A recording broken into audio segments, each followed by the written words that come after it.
How's it going, guys? It's your boy Rexy hitting with yet another video on this channel, and today I'm just bringing you a banger, also bringing you that A1 consistency that I promised I would do. It's not like the last time I uploaded was about a week ago or anything. Yeah, let's forget about that. Honestly, I'm sorry for not uploading for a week. I actually apologize way too much on this channel. Forget all that, man. That's in the past. So as you guys know, we are in April now, and it's currently approaching exam season really fast. Literally in a month, 2 months, people are sitting their exams, and these exams are important. These are GCSEs, A levels, things that people actually need. I mean, it's not like we want them really, but we need them. Now obviously in education you have those people that are just top bangers, right? They're just smart, they revise every day, wake up, read a book, eat food, go back to reading a book. But for people like you and me, that's just not our lifestyle.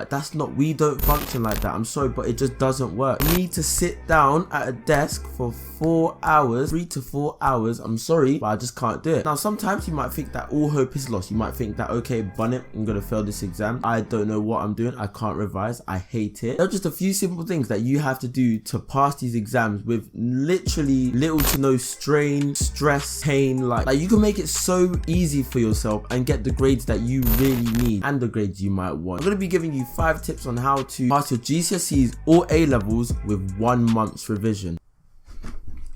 Yo. Oh yeah, I was going to see if you wanted to play Fortnite, but you're at the gym.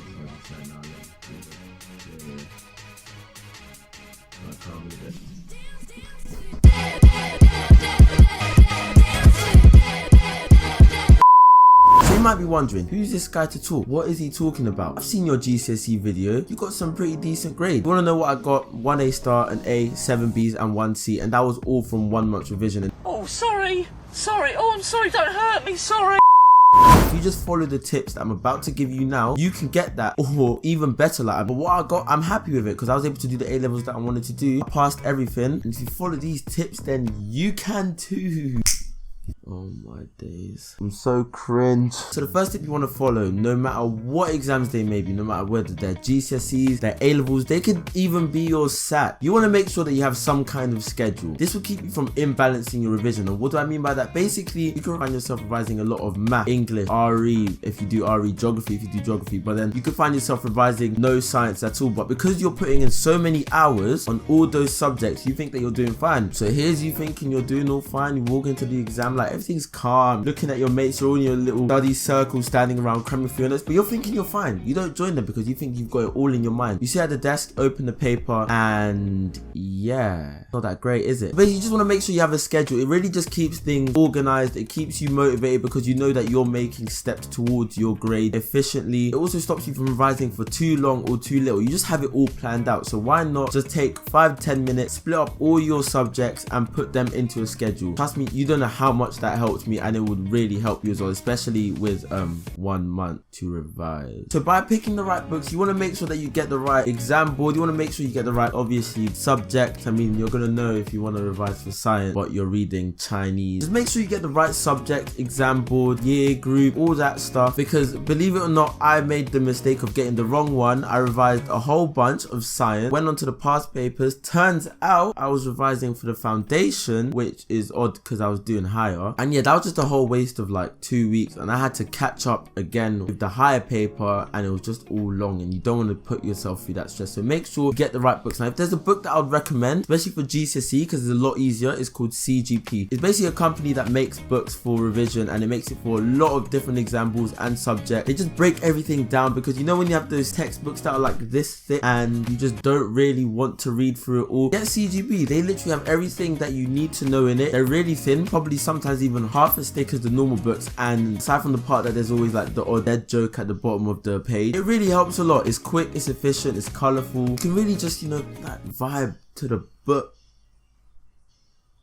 Alright, so the next tip that I have, just keep this at the back of your mind. You want to have this thought just churning through your mind throughout the entire time you're revising, you're prepping for these exams, and honestly this will motivate you so much. Now just imagine, right? Imagine you go to the exam hall. Imagine you sit down, you have your candidate number, you have your pencil case, you have everything. Everything's all formal. You have invigilators just like, giving you the glare into your soul. Sit down your paper, you think everything's calm, everything's dandy, everything like I just know what I'm doing. You open the paper, the first question, you don't know it. You're just like, cool, I don't know this question. I'll go to the next next one. So you go to the next page, you don't know that question either. You start to panic a little bit. You go to the next page, you don't know that question either. The point is, imagine yourself opening your exam paper, your formal exam paper that will dictate your future, and you know nothing on it. You just know nothing on it. Now, you don't want to be in that position, and you don't want to put yourself in that position. So make sure that you just revise. Simple. And if you follow my tips for revision, even more simpler, because you'll know what you're doing on the exam. Just try not to get yourself in that position where you're stressing out, you know, you're scrolling through Twitter, looking at the trending hashtag for what exam you've just done, and everyone else is gassed about it. So the next tip that I have for you guys, past papers. Now, past papers are without a doubt the biggest thing you could do to help you get forward. Past papers are really important. Not only does it allow you to correct your mistakes from the mark scheme, but it gives you a feel of what the exam is going to be like, and it familiarizes you with the questions that your exam board is going to give you. All you literally have to do is type in your exam board and type in past papers after it, and you will see just a list of previous GCSE or A levels that have been done in the past that will be used as examples. Exams that were written by real people like me and you. So you can get all this preparation, you can get used to it. Just get yourself used to these questions, because when they start throwing questions at you left, right and center in the exam, you won't feel intimidated by any of them because you're used to them. Past papers are one of the most useful tools you can use in any situation with revision, trust me. And the last step that I have is to just keep motivated, right? Keep motivated, keep looking towards your goal, keep looking to where you want to go long term rather than just short term. Alright, cool, you may want to get these grades, but what do you want to do after you get the grades? What do you want to do with them? Always have a chain to just keep working towards. It's a lot easier to stay motivated that way if you have an actual goal that you want to hit. Maybe there's a certain course that you want to do next that requires a certain amount of grades. Maybe your parents are going to give you money for getting good grades. You know, it's just have some kind of goal that you can achieve and you can work towards and build on that, because trust me, if you have a goal towards it, you're going to stay motivated, and trust me, you won't do work unless you're motivated for it. Sometimes revision is just not by force. Alright, cool, it is a lot by force. Actually, everything about revision is by force, but you just want to have that little bit of, okay, I want to work for this. You have to have a little bit of desire behind it, otherwise you won't really get what you really want to get. So that's been me for this video. Hopefully you guys have an awesome day. Hopefully you guys pass these exams. Tell me how you're feeling about them down below in the comments. Again, sorry for not uploading for a week, but I mean, hopefully I should.